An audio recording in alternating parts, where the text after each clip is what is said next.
I'm going to be naming someone, but we'll make it. I would say within 6 months. He would do the job permanently, but I think it's an appropriate job. Stephen Miller's at the top of the totem pole. I mean, I think he sort of indirectly already has that job. You understand? Because he has a lot to say about a lot of things. He's a very valued person in the administration. So that was Sunday night on board Air Force One. President Trump saying that he's considering the Homeland Security Advisor Stephen Miller possibly within 6 months, perhaps, for National Security Advisor. He's also saying he did not fire Mike Waltz. There was no resignation. Instead, he gave him an upgrade, a position as UN ambassador. Mark Halperin was the first to report on the shakeup. He's the editor-in-chief of Two-Way. He's our guest now. Mark, and welcome to America's Newsroom. Great to have you. Thanks for coming on. Good. Nice to be here. Long time, first time. Right Thank you very much. You like the palace intrigue, and that's part of the reason why we chose the topics we did for you today. With regard to this palace intrigue, who knows which way he goes, all right? So here is Benjamin Netanyahu, who joined the conversation by saying, contrary to what the Washington Post is reporting, the Prime Minister, Netanyahu, did not have intensive contact with Mike Waltz on Iran. I don't know if there's more to report on that, but Waltz is going to go before the Senate, and Marco Rubio is going to do two jobs for at least some period of time. Well, look, Waltz had 99 problems. Maybe Bibi was one of them, but not necessarily. There were lots of ways he wasn't working out in that job. And some of my sources were touting this weeks into the administration. As for Marco Rubio and Stephen Miller, they share in common the three of the ways you have power in the Trump administration. One is you get on the right side of MAGA. Two is when you're given power, you use it well. And three is the president likes having you around. So those two guys are in great shape. I suspect at least one of them will have the job before too long. But you heard the president say kind of a remarkable thing. Stephen Miller has a lot to say about that position already, even though in theory his job doesn't have anything to do with national security. The other thing President Trump did this weekend is he answered another question about whether he would seek a third term. And I feel like maybe now, after this answer, we could put it behind us and look forward. Watch here. There are many people selling the 2028 hat, but this is not something I'm looking to do. I'm looking to have 4 great years and turn it over to somebody, ideally a great Republican to carry it forward. And you look to the future, Mr. President. Do you think the MAGA movement can survive without you as its leader? Yes, I do. What gives you? I think it's so strong, and I think we have tremendous people. You look at Marco, you look at J.D. Vance, who's fantastic. You look at, I could name 10, 15, 20 people right now just sitting here. No, I think we have a tremendous party. I mean, that debate stage could be quite large if it comes to 15 to 20 people. How do you read the tea leaves on all that? Well, I didn't think his prospects for another term were very great before. And of course, while we're talking here, he could go on Truth Social and say, you know what? Maybe I'm interested. But that door is not one that's open to me. It's just not going to happen.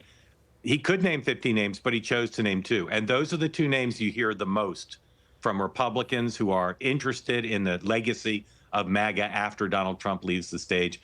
Make no mistake, though, he's super interested, I mean, the president, in determining who will succeed him. He's going to interfere in the Democratic primary. We've already seen him doing that with his ongoing attempts to embarrass the governor of Michigan.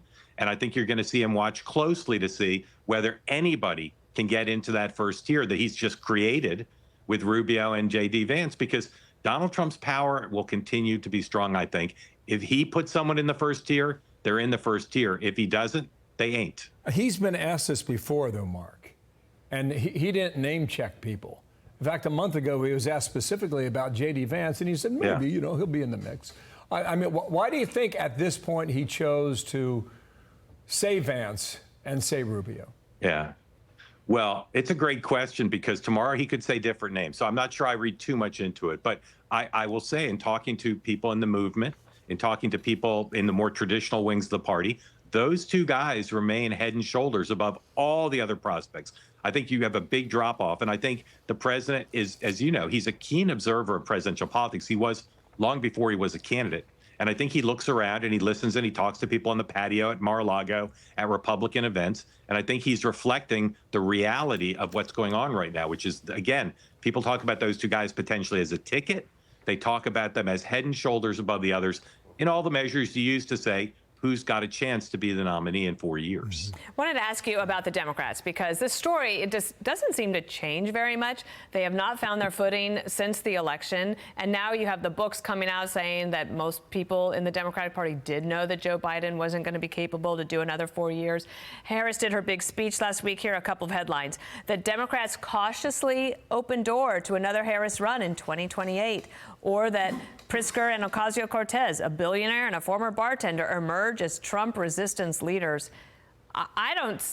Maybe I'm wrong, but I would love your view. I just don't see how the Democrats figure this out for quite a while. I agree. People say, who are optimists about the Democrats, well, they've got a strong bench. They've got a big bench. But if you look at the metrics that we normally apply to someone who wins a nomination of either party, I think most of these folks, almost all of them, in fact, were talked about, are sorely lacking. It could be that somebody emerges and turns out to outperform where we think they are now. But I think it's a very weak field on the standard measures. And whoever the nominee is, unless it's Gavin Newsom, who does have a lot of experience of the kind you normally see, whoever it is going to have to really overperform, because they're not experienced on the national stage. And we see that with all these folks. They're not playing at the big time level, and they're still, for the most part, making a lot of mistakes.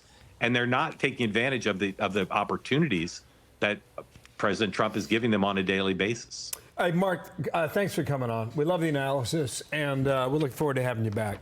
Yeah, great to see you. Good to see you both. Thanks so much. Yeah, right on. And maybe some of them are not dead yet, as they say in Monty Python. Maybe so. Thank you, care. Mark. Good to see you guys. All right, let's get to this. Have a good. Hey everyone, I'm Emily Compagno. Catch me and my co-hosts Harris Faulkner and Kayleigh McEnany on Outnumbered every weekday at 12 p.m. Eastern, or set your DVR. Also, don't forget to subscribe to the Fox News YouTube page for daily highlights.